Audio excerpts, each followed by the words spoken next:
Boom, boom, boom, boom, boom, boom, boom, boom, boom. Now tell me what you gonna do, but it ain't nowhere to run. When judgment comes for you, when judgment comes for you, tell me what you gonna do, when it ain't nowhere to hide. When judgment comes for you, 'cause it's gonna come for you. Making it for water, easy, see something Charlie. Little boo guy's got him, and I'm gonna miss everybody out of row and flow like I ain't looked at a while. Like I'm praying for dust, and they play too deep for beats. Little legs I got to be. Tell me your feature deceased, would it please? Marry me by my grand, new way, you can't go follow God them. bless you, Back on Wrestling Network. Welcome back to the CrosUp. Your weekly look back at the week that was in professional wrestling. This week I'll be running through the results and happenings from Collision on January 25th to the Royal Rumble that was last night on February 1st. We'll start first with Collision. We open with Samoa Joe defeating Nick Wayne via pinfall with the Muscle Buster. We follow that with a recap of Kenny Omega and Will Ospreay brawling and then challenging the Don Callis family from Dynamite. And obviously they set up the tag team match for Grand Slam Australia. We then get Okada defeating Commander via pinfall following the Rainmaker. We then get Powerhouse Hobbs and Big Bill getting into a fight in the parking lot.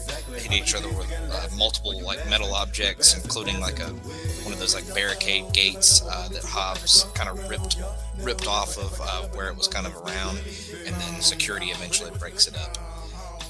We then get my favorite guys, the Costco guys. They're back. But they get interrupted by the Undisputed Kingdom, and then they and Adam Cole have a boom off. So, enthralling television there. But the Undisputed Kingdom, they come out for their match, represented, of course, by Adam Cole, Kyle O'Reilly, and Roderick Strong, and they defeat Daniel Garcia, Daddy Magic, Matt Menard, and Angelo Parker, who I believe this was his return, but kind of rekindling that group. But the Undisputed Kingdom win when they hit the high-low on Parker, and then they all shake hands after the match and kind of hug it out. We then get Max Caster. He is happy with the response to the Acclaim split and announces that he's going to have an open challenge series going forward. We then get a vignette for, it seems like a random superstar, but I believe it ends up being, it's supposed to be a hologram for him to come back, a vignette for him to come back. So interesting to see what he can do when he comes back, because he seemed to be getting pushed pretty hard before. I guess he got hurt and has been out for a minute. We then get Top Flight. They argue over Action Andretti and Leo Rush. Darius Martin wants a one-on-one fight with Leo Rush, basically saying that he messed up their group because Top Flight and Action Andretti were doing fine before he came around. We then get Tony Schiavone. He brings up Mariah May and Tony Storm for a face-to-face. Storm's enthusiastic handshake offer is turned down by May pretty quickly, and says Storm makes her think and feel nothing. Storm is nothing and a joke, and the fans laugh at her, just like May knew they would. May will get off. She will get off by humiliating Storm in her hometown. Storm says she is May's biggest fan and wants to be just like her. She hugs May, who responds with a slap. May then whips her with the belt and leaves, but Storm then asks why May thinks she has forgotten. Storm takes off her clothes to reveal her timeless Tony Storm gear and promises to shove May back into her womb. And I believe she even says that she is going to rip her tits off when they have their match. So hell of a promo by the return of timeless Tony Storm there. But yeah, just really good stuff back and forth with them. But timeless Tony Storm doing her timeless Tony Stormiest promo there at the end. We then get the newly dubbed Hounds of Hell, which is Buddy Matthews and Brody King. They defeat the Gates of Agony when they hit Bishop Khan with the cannonball running dropkick in the corner combo. We then get another thing with the Costco guys. Harley Cameron comes in. She keeps messing up all their catchphrases and all the stuff that they always talk about in their videos. And then the Vendetta, which is Taya Valkyrie and Deonna Purrazzo come in to mock Harley. And then they all leave, and the Costco guys do all of their kind of catchphrases and stuff. We then get Penelope Ford and Thunder Rosa. They kind of argue in the back, and a match is made between them at a later date. We then get Yuka Sakazaki defeating Deonna Purrazzo, Queen Aminata, and Serena Deeb when she gets a surprise roll-up on Deonna. This gets her a future TBS championship match. I don't think they said it was necessarily for Dynamite when it happened, but it ends up happening on Dynamite later the week. We then get the Hounds of Hell again. They're back, and they are kind of getting in the face of Okada. And he comes in and says they sound like bitches. Buddy Matthews then challenges him for a title match, but Okada, of course, says no. And then Matthews says, then you're the bitch. And then Okada just says, I'm not a bitch. And it kind of just cuts off from there. But we might see a Buddy Matthews Okada match here in the future. So that could be interesting. We then get Big Bill. He is out to call out Powerhouse Hobbs. Hobbs come in. He beats up some security. This allows Bill to hit him with the backpack.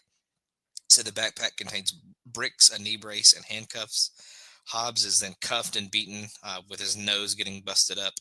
Bill then beats him with a chair, but Hobbs gets in a low blow, setting up a belly-to-belly off of the stage through a table. So pretty good brawl and fight scene there with Hobbs and Big Bill. We then get the Don Callis family. They're at dinner at seemingly Don Callis's mansion. Callis tells the team to be ready for Kenny Omega and Will Ospreay, and teases possibly having a new member join them in the future.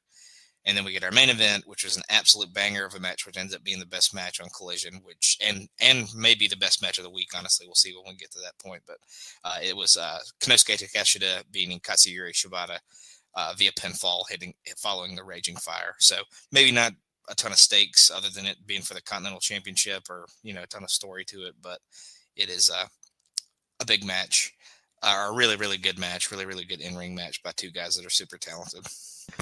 And we will move on from Collision to Raw. We open with Seth Rollins getting things going for the night. He talks about how he's going to win the Royal Rumble, but he hasn't had a good start to the year so far. He remembers the debut on Netflix and having the most humiliating loss of his career. Now, though, he is ready to win the Royal Rumble, but the question is, what title will he go after? Maybe the Ring General Gunther, or maybe the American Nightmare Cody Rhodes. Gunther then comes out, who wants to know where Rollins has been. Gunther asks where Rollins has been because he's been stuck fighting people like Jey Uso that don't deserve to fight him. He wants to know if Rollins still has it in him, even though he isn't the greatest wrestler in WWE anymore. That's him. That's Gunther, of course. Gunther wants the old Rollins to come back and face him at WrestleMania, just so Gunther can show him who the real World Heavyweight Champion is. We then get Logan Paul coming out to interrupt, and he absolutely gets booed out of the building. And he honestly gets booed so loud that you can't even really pick up what he's saying at first.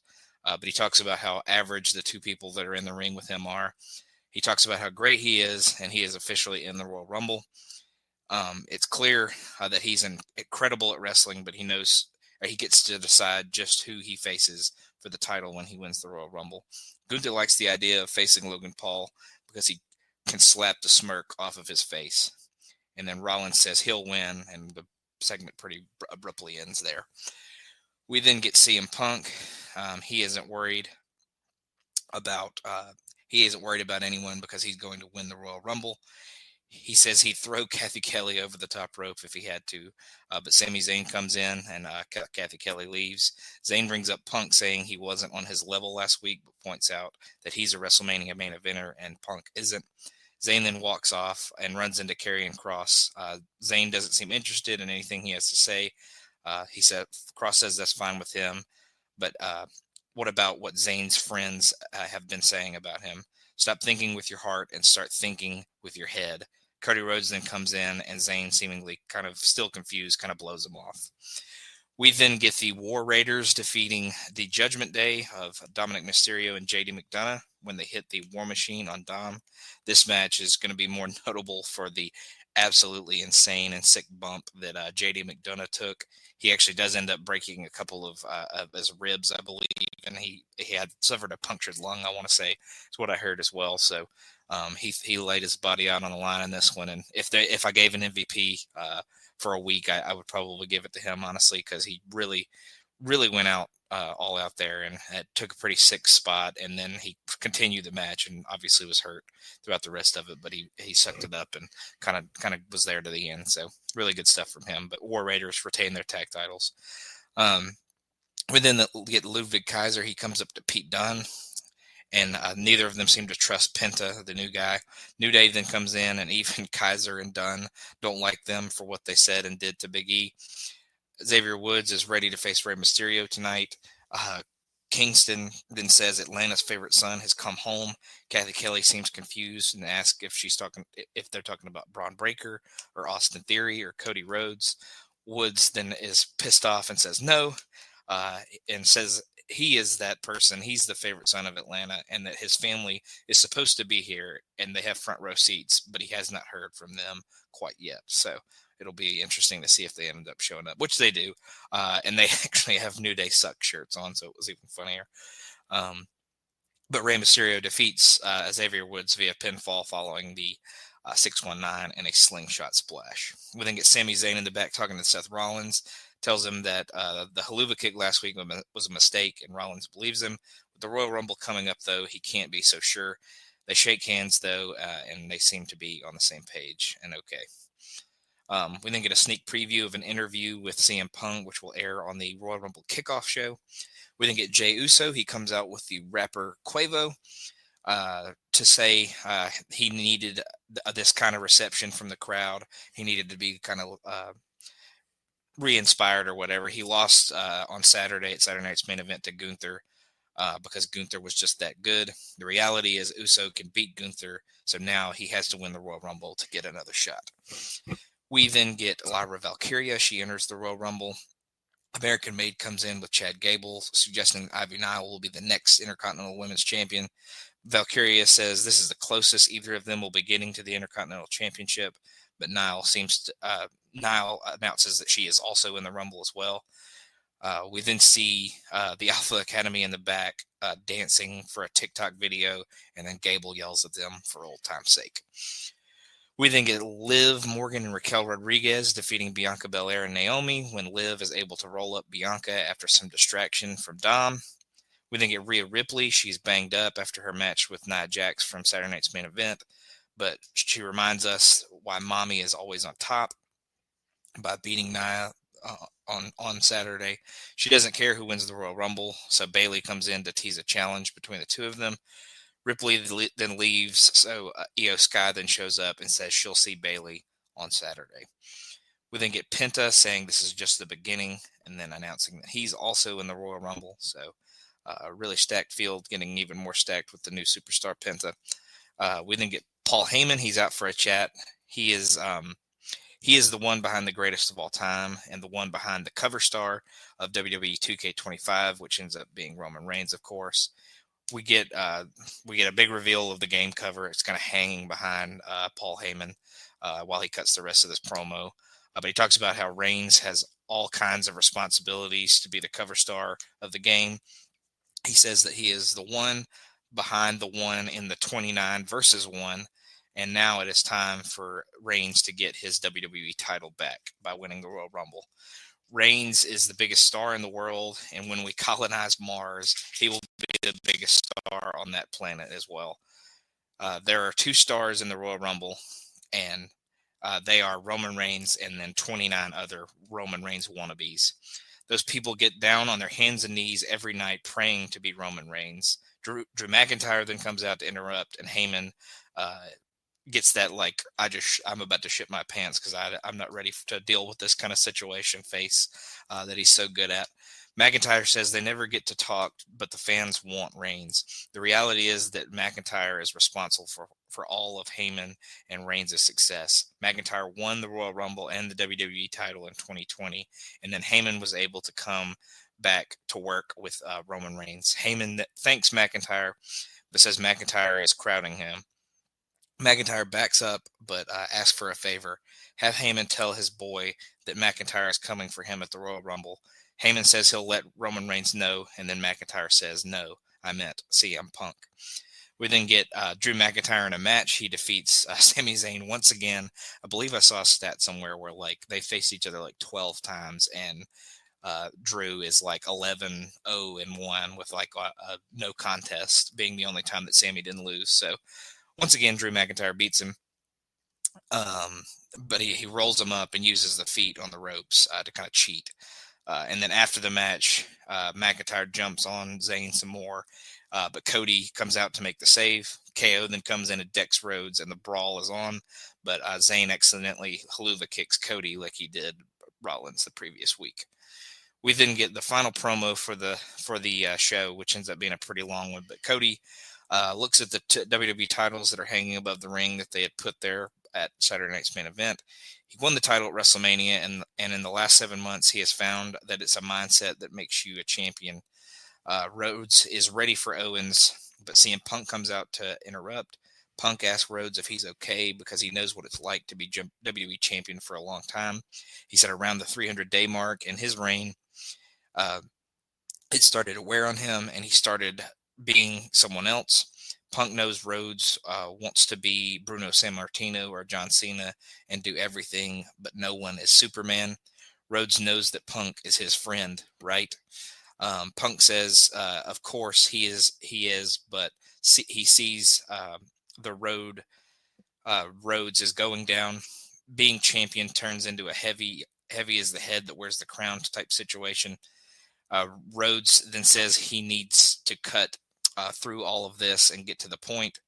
Punk then talks about how Rhodes is going to be in his hometown tonight, but he won't sleep because he has early media calls every day, it seems like. Either way, he'll be thinking about his match at the Royal Rumble, and if he wins, he'll be crisscrossing the country after that, hyping up the next event. It doesn't matter what is next for Rhodes because there's always something else to do, even after you finish the biggest thing that's coming up next. He'll see all of these people cheering his name and every kid wearing his merchandise, but there's always something.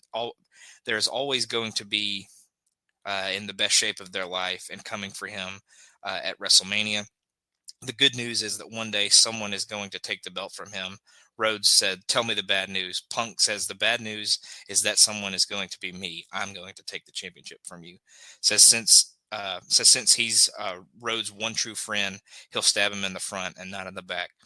Rhodes talks about meeting him in OVW and how everyone wanted to be Punk. There was a 10-year period with Punk gone, even though the fans were still chanting for him.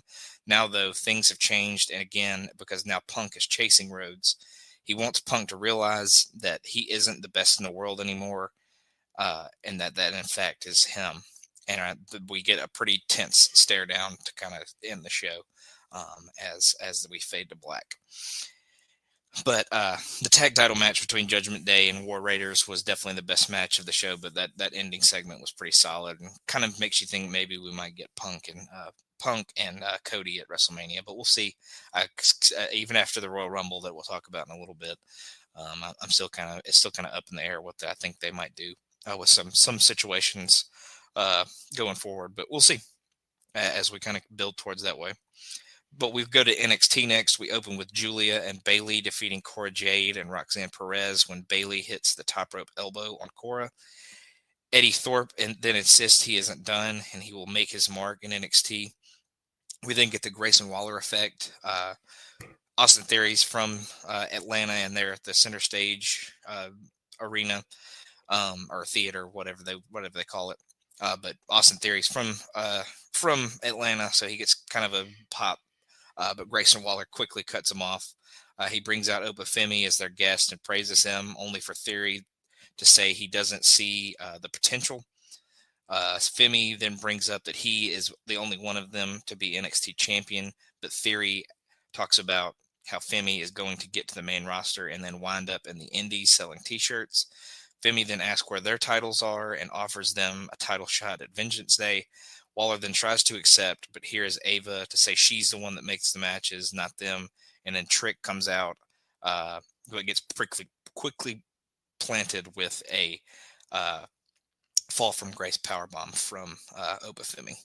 We then get Izzy Dane. She says there's nothing going on with her and the D'Angelo family.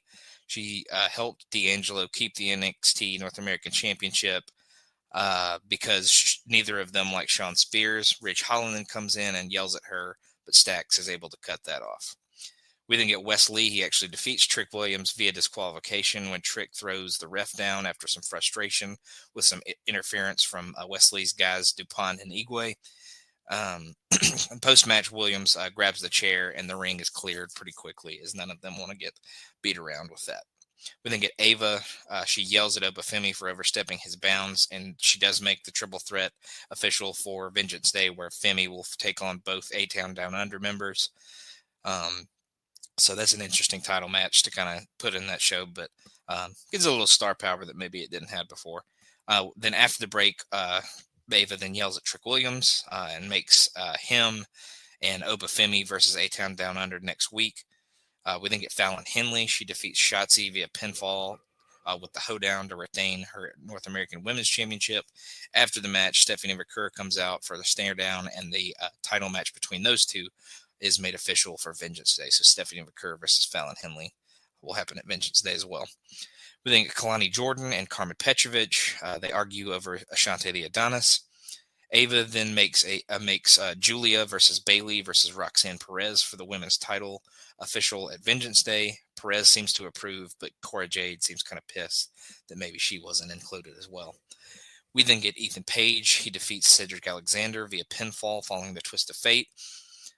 Post-match, the beatdown continues, but Javon Evans comes out and kind of gets rid of Ethan Page. Ethan Page bails despite the fact that he probably could have just punched him in the jaw again and made him bleed. But seemingly continuing to build towards some kind of match between Page and Evans. We then get Fatal Influence. They say they are ready for Stephanie McCurry and aren't worried about that match at Vengeance Day. We then get another Josh Briggs pep talk to Yoshiki Inamura. And he gives him a vest of his own to kind of match Briggs so they can kind of be an official tag team going forward. And then we get a really good women's tag team title match between Bianca and Naomi, defeating Lash Legend and Jakara Jackson when Bianca hits the KOD on Jakara. But yeah, really, Jakara and Lash have really, really improved. They're in there with two in-ring veterans of Naomi and Bianca. So just a really, really good match. I think they've had matches in the past too that were pretty solid, but this one definitely was really, really good. But absolutely the best match of the night and a really good match overall. We then go to Dynamite. We open with Will Ospreay defeating Brian Cage via pinfall following the Styles Clash. Poach match, Lance Archer, who had been at ringside, comes in to kind of help beat down Ospreay, and then Kenny Omega comes out to try to make the save with a chair, but the rest of the Don Callis family comes in and leaves both Ospreay and Omega laying. They get hit with stereo pile drivers to kind of end things, and they are left laying in the ring. We then get Hangman Page. He's looking for Swerve Strickland, but can't find him. Ends up running into MJF.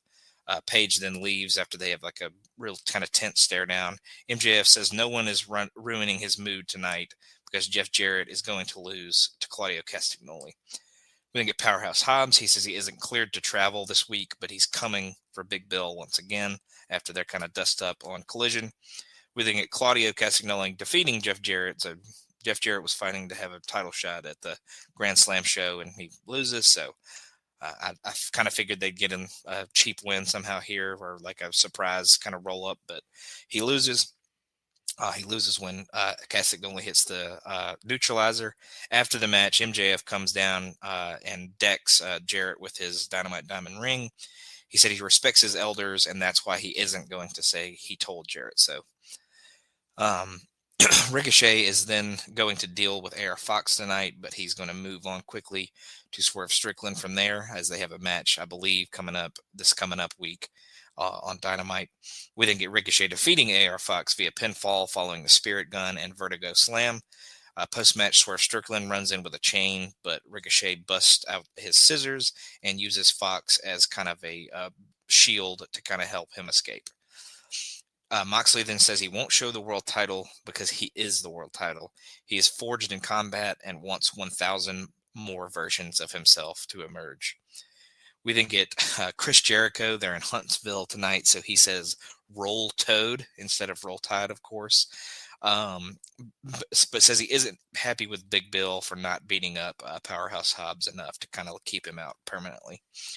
We then get Jay White. He defeats Wheeler Yuta via pinfall following the Blade Runner. After the match, the Death Riders run in for a beatdown, but Rated FTR makes the save. Harwood grabs the mic, says he doesn't like what happened to Ricky Morton this past week and wants the Death Riders in a Mid-South street fight. So we'll see what that kind of entails. But I guess it's just a basic street fight with maybe some old school weapons or something like that. We then get Mariah May. She insists that Tony Storm is not real. She brings up beating Storm, who can't win anything lately.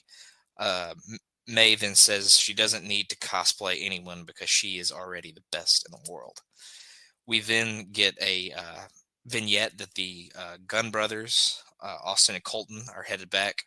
So maybe a reforming of Bullet Club Gold with Jay White. So he has a little bit of backup since Juice and the Guns have both been out for a while. We then get the Vendetta. They yell at Harley Cameron again and are ready for revenge, to get revenge on her on Collision. We then get Mercedes Moné. She defeats Yuka Sakazaki to retain her TBS championship when she hits her with the Moneymaker and gets the pinfall. But the opener between Ospreay and Cage was the best match of the show for this one. A lot of kind of plot points moving forward, but most of the action was pretty solid, but nothing kind of out kicked that opening match.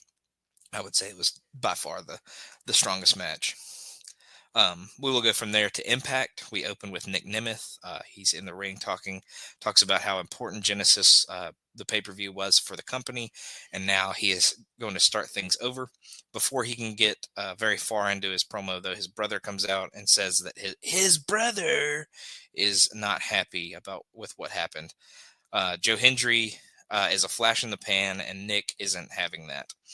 It's going to be the Nemeth brothers' year, so of course they get interrupted, and it's First Class coming to interrupt them. They're here for titles too because it means money, and they're sick of the old people taking up all of the top spots. Arguing ensues, so here is Santino Marella to make a tag match for later tonight between the four of them. We then go back to the back, and Ariana Grace is happy to see what is going on around here and runs into Tessa Blanchard. Tessa says she isn't interested and doesn't like Ariana. She then chases Gia Miller off too and tells her that she is a threat to everyone, not just people in the ring. We then get NXT's Cora Jade. She runs into Xia Brookside in the back, and they argue for a little bit. Cora Jade then has a match. She defeats Hyan via pinfall following Jaded, which is her double arm DDT. Post-match, Jade keeps on beating up Hyan after the match, but Xia Brookside comes in, but she ends up getting beat down as well. And then Masha Slamovich makes the actual save there at the end. We then get NXT representatives Wes Lee, Tyreek Igwe, and Tyson DuPont. Says Wes is ready for Ace Austin tonight and Fraxium, and Lee wants gold of any kind, whichever company he can get that in. We then get the personal concierge. He yells at Santino about how a team of Ash and Heather by Elegance should be Knockouts Tag Team Champions right now. Next week there is a Battle Royal for a title shot, but it sounds like it's going to just be like, singles versions or whatever, like people will be representing teams, but it'll be like one winner, and whoever the winner is, their team gets the Battle Royal. We then get Spitfire to come in and kind of glare at the personal concierge, but we'll see how that kind of ends up next week. We then get Brian Myers. He defeats Leon Slater via pinfall following a roster cut. Sammy Callahan then goes after Mance Warner and Steph DeLander in the back. Leon Slater is then in the back, still isn't interested in working with Kaz, but the system interrupts. He says maybe he could be the team secretary. The Hardys then show up, and a 6-man is set for next week. Sammy Callahan and Mance Warner's brawl then goes into the arena, but Steph DeLander runs in for a distraction, and Warner takes Callahan down and hits a running knee to leave him laying as they stand tall. Steve Maclin still isn't having anything to do with Eric Young working with Josh Alexander. We then get Mustafa Ali. He defeats the Laredo Kid via pinfall with the 450 splash. We then get Ali in the back after the break. He's rather happy with his win, but Mike Santana comes in and challenges him since Ali interrupted him talking about going for the world title. And that Ali says he would love to face him, but maybe another day. And then we get a tag team match where Josh Alexander and Eric Young fight Sinner and Saint, but it ends in a no contest when Eric Young turns on Josh Alexander and aligns himself as the possible new leader of the Northern Armory. And then after the match, they continue to beat him down, and Alexander is left laying as no one is his friend to come save him. We then get Wes Lee defeating Ace Austin via pinfall with the cardiac kick. After the match, they continue to beat down Ace, but the Rascals come out and make the save to kind of reignite that little rivalry. We then get Joe Hendry. He cuts a little promo talking about how he's ready to entertain the crowd and says next week there will be a concert for someone that he's going to make fun of, I'm sure. And then we get our main event where the Nemeths of Ryan and Nick defeat First Class when Nick hits the danger zone on Casey Navarro, but Ryan comes in and steals the pin. Another solid week of in-ring action for TNA, but Wes Lee versus Ace Austin was definitely my match of the week because both of those guys are super duper talented, and I think they brought some of their best here on a TV match for sure. We then go to SmackDown before we wrap up with the Royal Rumble. We start with Michael Cole. He is hosting. He has a little, podium out in the crowd.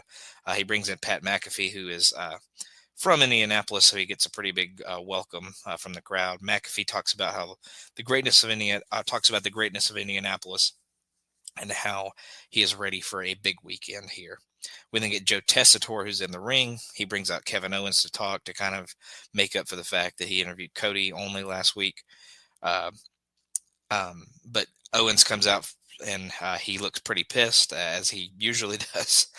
He promises to win the title, but he doesn't like that Tessitore is treating him was treating him unfairly last week. He doesn't like how everyone is saying they're going to face Cody Rhodes at WrestleMania. So CM Punk comes out to interrupt him.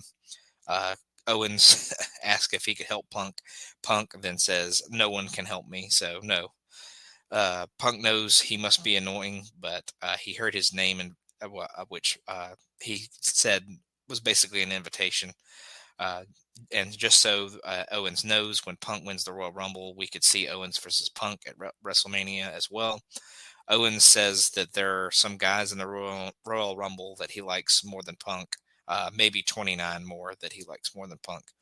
Owens loves the idea of Punk not getting to the main event of WrestleMania, but Punk brings up Owens losing at the Royal Rumble over and over and over again. He also talks about how he's never lost to Logan Paul, which Owens has as well. But he has also never manipulated his best friend to help him winning the WWE title, which Owens seemingly did last week to Sami Zayn. Even if Punk never main events for WrestleMania, he could beat Owens up right now. And Owens seems like he's ready to have a brawl, but he ends up walking away. We then get Miz. He talks shit about Andrade to Nick Aldis, and of course Andrade is right behind him. Andrade thinks that's a challenge, so they make a match for later on tonight.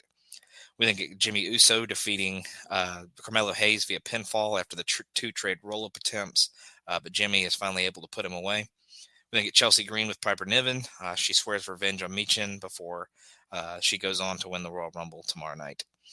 We then get Michin. She actually defeats Chelsea Green, but it's by DQ following a kendo stick shot when Michin had her all but beat.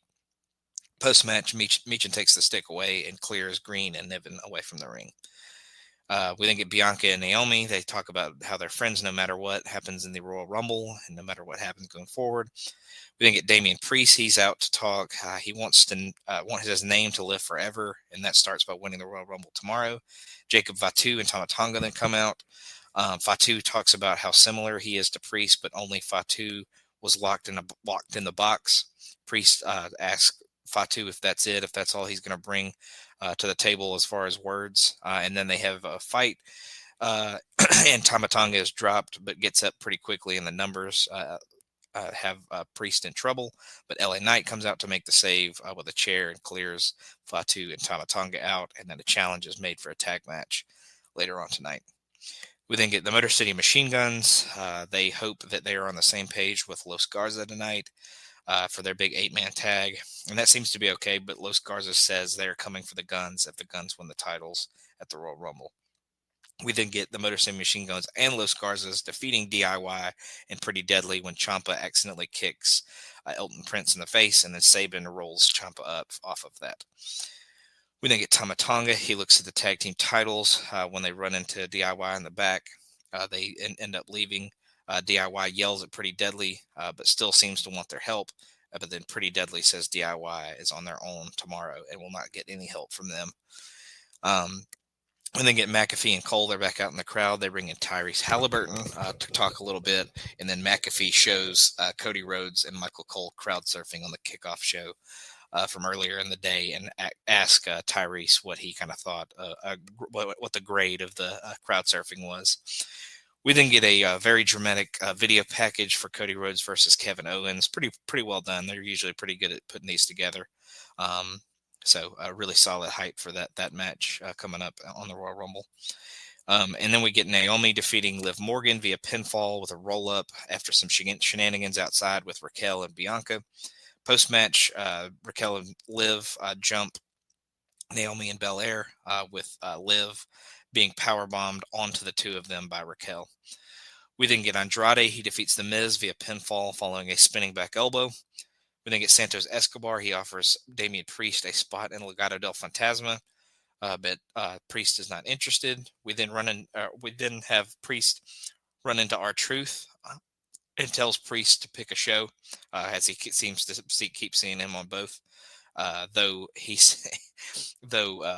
Truth says he just saw Adam Pearce and now he has hair and a British accent, obviously talking about Nick Aldis.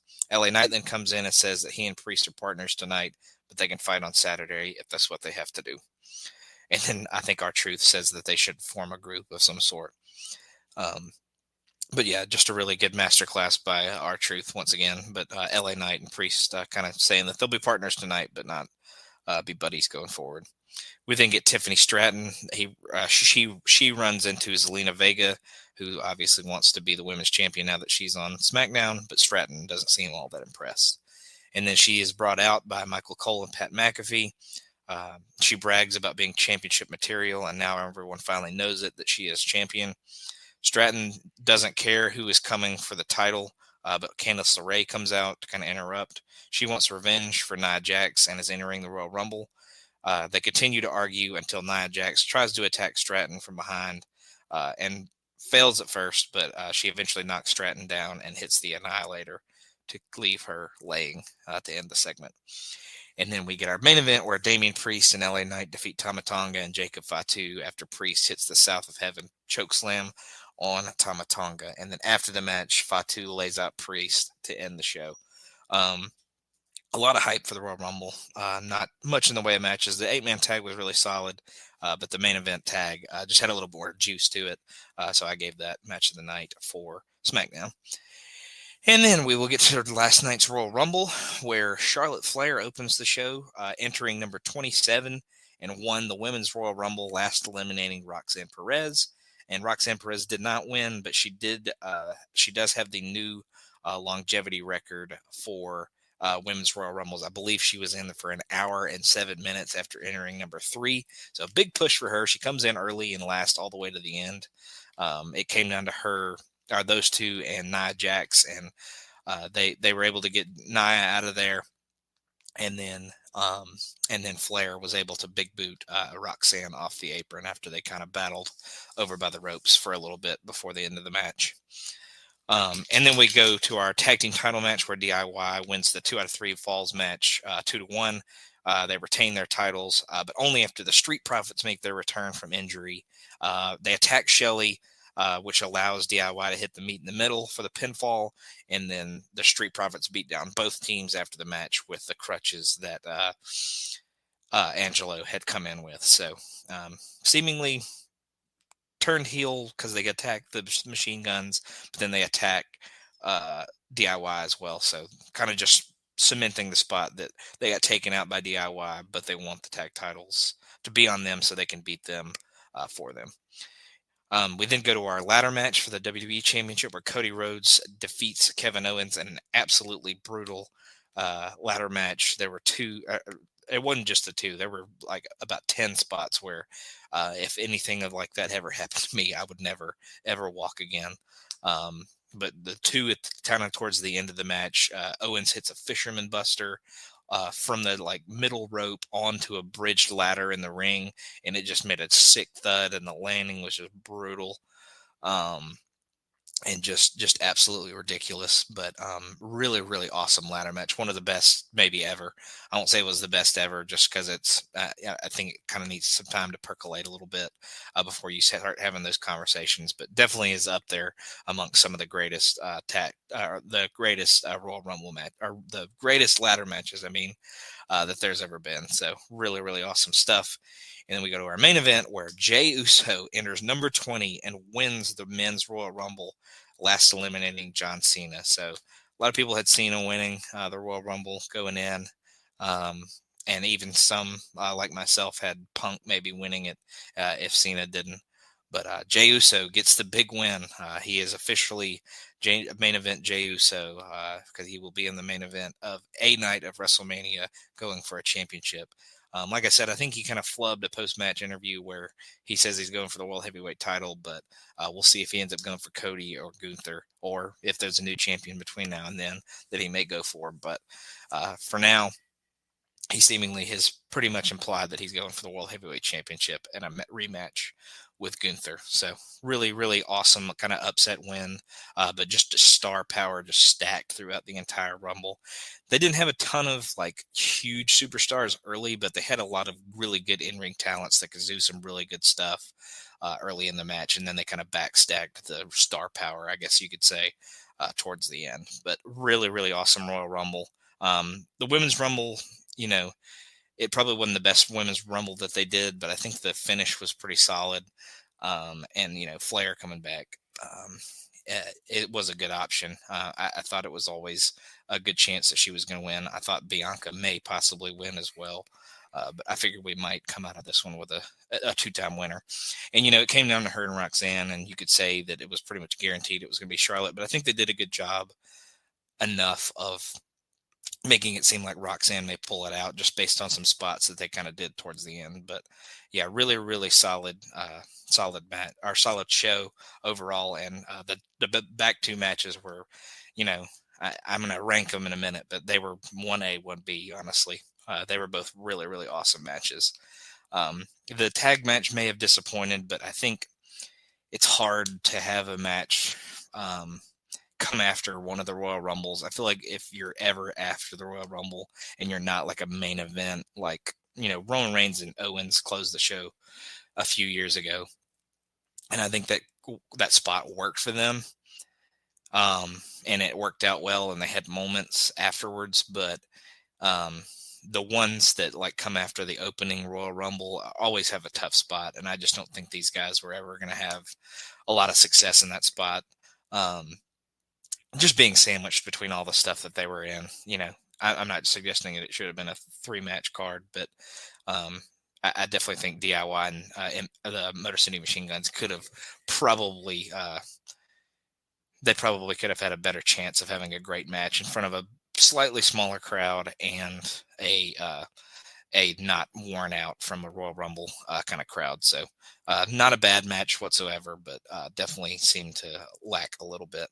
But as far as TV match well, I'll go ahead and do the pay-per-view match rankings. Like I said, you know, ladder and men's Rumble could be 1A, 1B, honestly, but then the women's Rumble would be number 3 for me, and the 2 out of 3 tag would be number 4. Just like as I said, it lacked a little bit of crowd participation.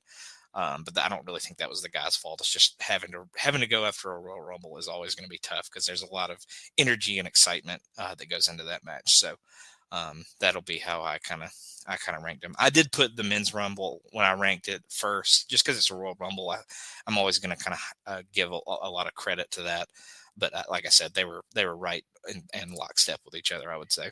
But as far as TV match rankings, I would go with Takeshita and Shibata as the best match of the week. Like I said, it was just absolutely incredible. Maybe not a ton of just investment or, you know, like it's not something that was built weeks over weeks or anything like that, but just a really, really solid and good match in ring wise, and Takeshita is one of the best in the world right now in ring, so he's always going to be up towards the top of the TV match rankings at this point. But the Judgment Day versus the War Raiders would be number 2. Lash and Jakara versus Bianca and Naomi would be number 3 for me.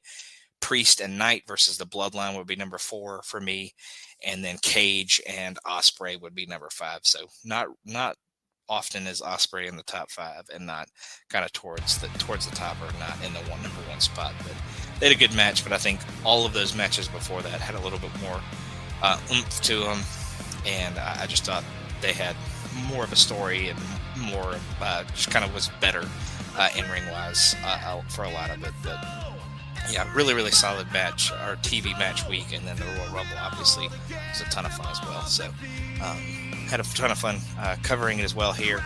But we will see you next week when we talk about everything that happens then.